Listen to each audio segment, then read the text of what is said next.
I'm going to unpack why running a $10 million law firm is easier than running your current law firm, and more specifically, a $10 to $50 million a year law firm. In most lawyers' minds, I think the misconception is the more clients, the more money, the more problems, right? We think that the bigger we go in our firm, the harder our life gets. We also have potentially some baggage that think if we do go big in our law firm, we are going to provide worse and worse results for our clients. And this ultimately leads us never really exploring the mental option of truly scaling our business and making it a legitimate enterprise. I've talked about this concept a lot, and I don't think I've done a great job fully unpacking the realities of taking what we call an expert service business like a law firm that depends on high levels of expertise and scaling it and getting the owner out of the way and letting the owner be a contributor to the company's legal strategy, legal services strategy, rather than the bottleneck of the firm's legal strategy. So let's pretend your firm was doing $10 million a year in revenue. What is that going to take? Well, to get to $10 million a year in revenue, for me, that was maybe somewhere around 4 years ago or something like that. It was the year I did 10 million in revenue.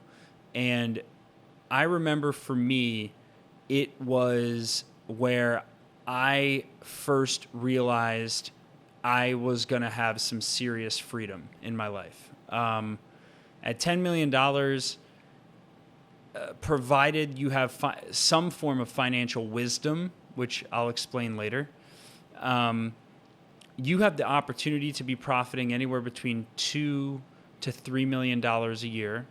If you own 100% of the firm, then that could all be distributions to you, or maybe call it 90% of that of your profits could be distributed to you as a payout throughout the year.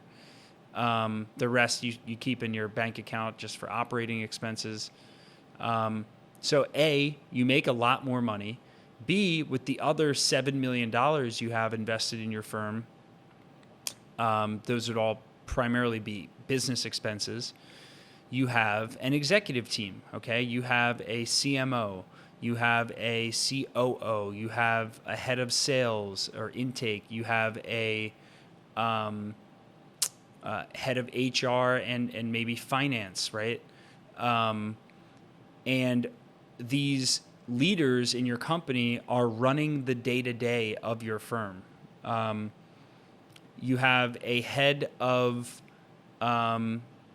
like a managing partner is typically the term for this, but you have someone who is actually in charge of producing legal results across the team of attorneys, right?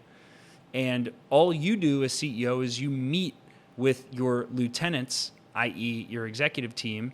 You provide them direction. You also get reported data by them where they report to you what's working, what's not working in marketing, in your intake process, the results that clients are getting, and looking at graphs and charts of how results are improving over time. And you're looking at your financial results with your CFO and reviewing data from that. And in this world, your responsibility at $10 million plus is really reviewing data and managing leaders, right?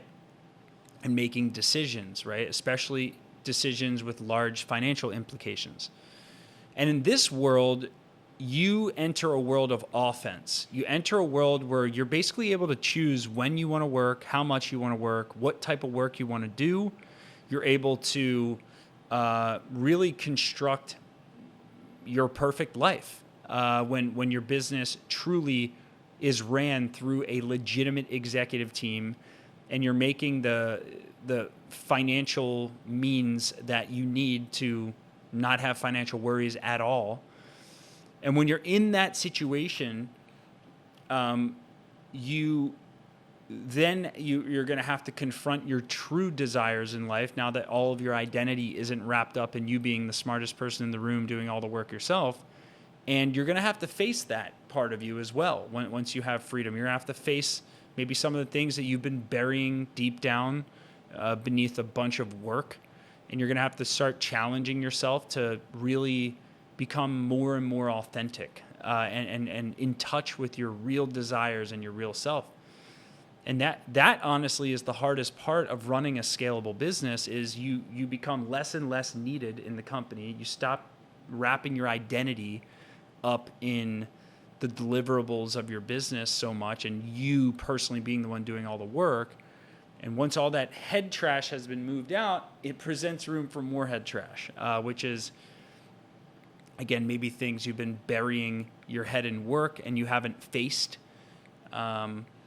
And I would say that's actually the hardest thing of running a self-managing business, is the mental freedom and bandwidth you have where things can potentially resurface. This is why you'll see some people who sell their businesses go through a pretty massive depression after selling their business, because it's a huge identity reawakening, right? When you wrap so much of your identity into something and then that thing is now removed, you are now put in a state of fear and vulnerability, because now you have to be a whole person again, right? You have to have friends. You have to have unconditional friendships and relationships, right? You have to, be in touch with your family, right? You have to kind of confront a lot of these things that many lawyers kind of bury under their bed and don't truly optimize in their lives. But in terms of your actual life in business, for most companies, especially law firms that hit 10 million in revenue plus, your life, if you constructed the firm right, your life is going to get significantly easier. So I want you to imagine that. Imagine running your business through, let's say you have, you do bi-weekly one-on-one meetings. Let's say you have 6 people on your leadership team, and let's say you have 1 executive meeting per week. That means you're going to have 1 group meeting per week with all of your executives. This is exactly what I do. I have 1 executive meeting per week on Mondays, which is about an hour and a half long with my entire executive team. And then separate from that 1 group meeting, I have bi-weekly or semi-monthly one-on-ones with my executives. Okay, so I have 3 one-on-ones week 1 of the month, and then another 3 on the next week, and then 3 on the next week, and then 3 on the next week, for a total of 6 one-on-ones that I do. So that is a total of 3, 3, 3, 3.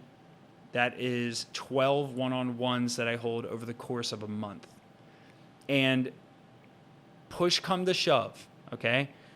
If I had to run my business through only those 12 meetings a month, which combined are 12 hours plus 1.5 hours a week, 4 weeks. So that's 3, 6, 12 plus 6, 18 hours a month, okay?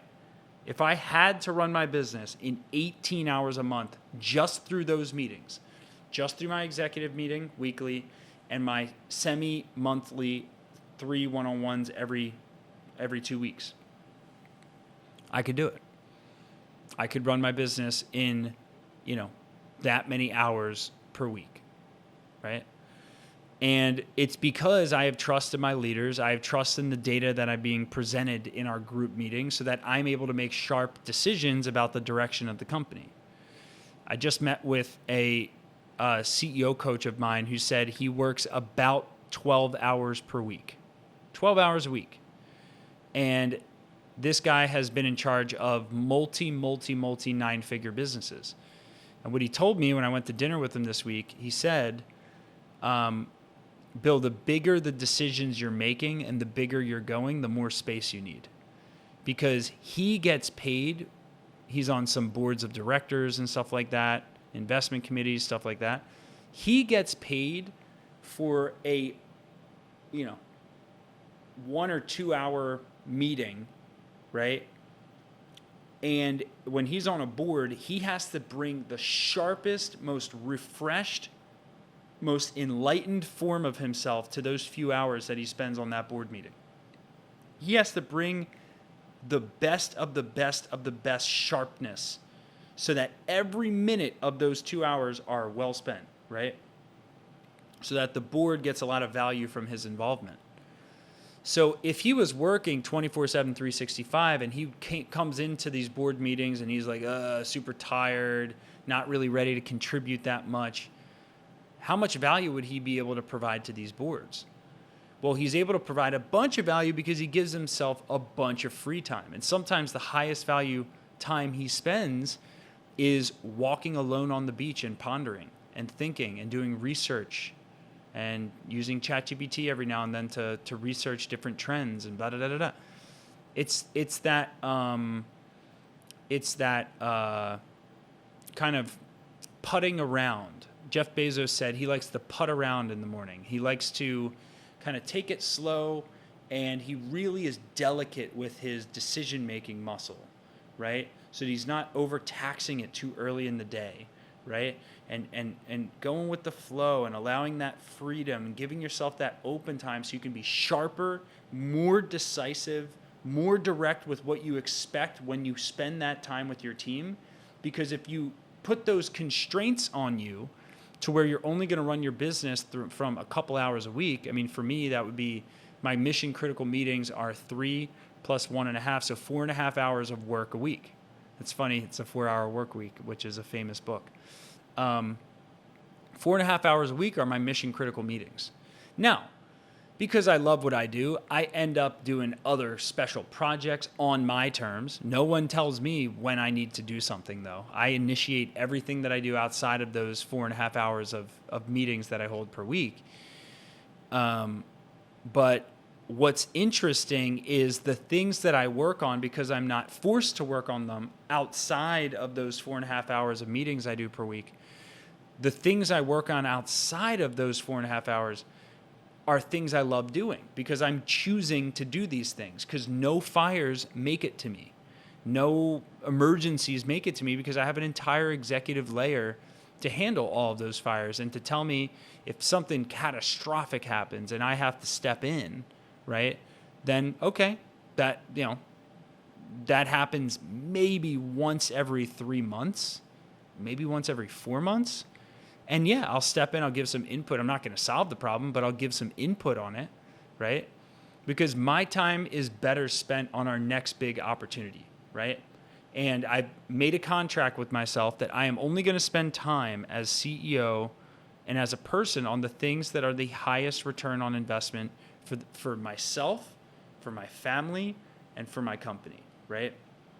And once I've made that decision, it's easy to say no to things. It's easy to bank on my executive team to be able to execute. So building a $10 million law firm makes your life easier. How do you do it?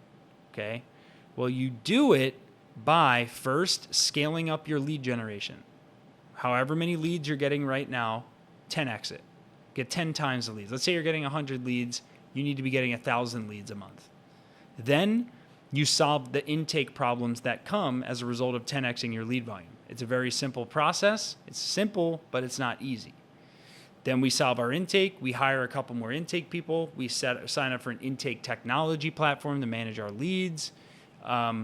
We roll out sales training, scripts, and templates for our intake and sales team so that they can close clients without any owner involvement at all, right? By the way, the owner of McKinsey & Company, who sell $1 million contracts, doesn't get on the phone, right?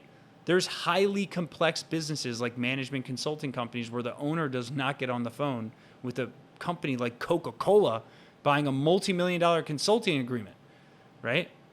So for you to think that you're the only person who can sell, or sign up a potential legal client, and it's much less complex than, someone buying a $2 million 5-year consulting agreement as a publicly traded company, right? Like they delegate, owners delegate decisions like that through their executive team, right? So you have to scale up your leads. You have to replace yourself in the sales process and build a scalable sales process. And then once leads and sales process is taken care of, the rest is actually your neck of the woods because you're an expert in the law, and it just becomes about, instead of you being the star of the show in every single case, creating a packaged system around how you handle cases, creating a framework and system around it, a proven proprietary system. I think in McDonald's, they called it the speedy system, right? The way to create a speedy hamburger. Well, you're just creating a more advanced version of that on how to produce results in your practice area, right? And you're going to train lawyers and paralegals and support staff and your team on how to implement the best practices that you've identified in scaling your firm, right? Train them on it. Also, try to hire great attorneys, paralegals, and support staff who are already talented at doing some of the elements of what you do when handling cases, right? That's going to give you confidence that they can handle the work better than you can over time. That's going to give you the confidence to step away from the casework. And now you've delegated and scaled up your lead generation. You've delegated and scaled up your sales process and intake process. And you've delegated and scaled up your team to implement your proven legal services production system, right? And now you become the orchestrator, right? Leads go down a little. Okay, cool. Let's do a little bit of problem solving. Let me get an update from my executive leader on what they're doing to solve this dip in leads. What happened? What's the data say? What are we doing to solve it? You give some feedback on that. Let's say intake conversion rate plummets, okay? As CEO, your head of intake is going to give you data and tell you about the solutions they're working on. You'll listen to that. You'll either agree with them or you'll steer them in a slightly different direction based on their plan. And same thing with casework, right? Your head, or maybe it's a managing attorney, or your head of case operations, whatever word you use for this, right? They'll tell you the data. They'll tell you what went wrong, what's going right, what they're doing to fix it, etc. But then the real freedom comes when you hire a COO who these other lieutenants report to. Some people call this the integrator. And that COO updates you on all three of these areas. So you only have to talk to one person, right? You only have to talk to one person instead of three separate departments, right? And that's the state that I'm in my business, where I have a COO of the enterprise who is my primary point of contact for every business strategy in the company, which allows me to focus on, instead of managing people, managing our big picture vision and strategy for the future, which for me aligns much more with my gifts as more of a creative and a data guy. I'm not fulfilled by managing people. Managing people to me feels like not my ideal skill set. Leading people, giving people clear direction, goals, principles to follow to make decisions in, I'm very good in that area. But in terms of managing people, managing their priorities, managing performance, monitoring performance, that is not exciting to me. So that's something that my COO does, right? And gives me updates on these things around performance and things that we're doing to solve problems within these three areas of the business whenever something goes off track, or even when something goes above expectation. I want to know that too. I want to know what's working in the company so we can continue doubling down on the things that are working. So when in doubt, scale it out.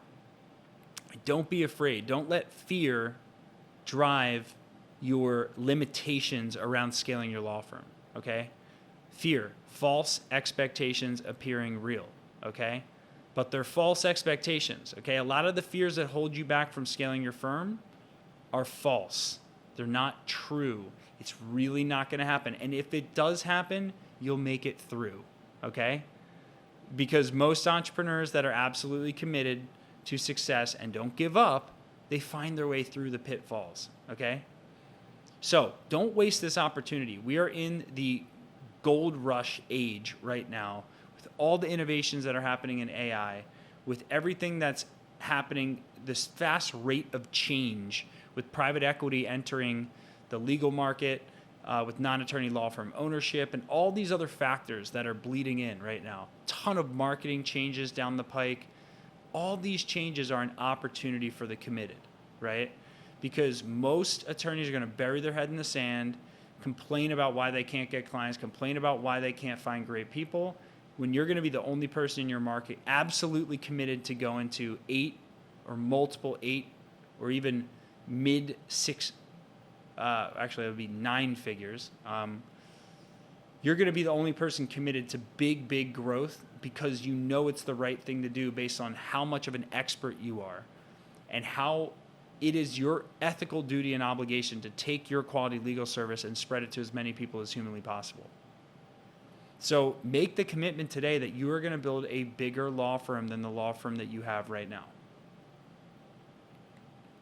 And once you make that commitment, everything else is going to open up for you. It's going to become so much easier for you to delegate. And you're going to start seeing these new paths where you can have disproportionately positive results with much less time investment on your behalf. And that is where true wealth in time, wealth of time, wealth of money, wealth of relationships, that's where true wealth comes from, is when you can choose who you spend time with, how much money you make. You can choose what quality of service your law firm produces without you being the one to do it. That is what I define as true wealth. I'll see you in the next episode.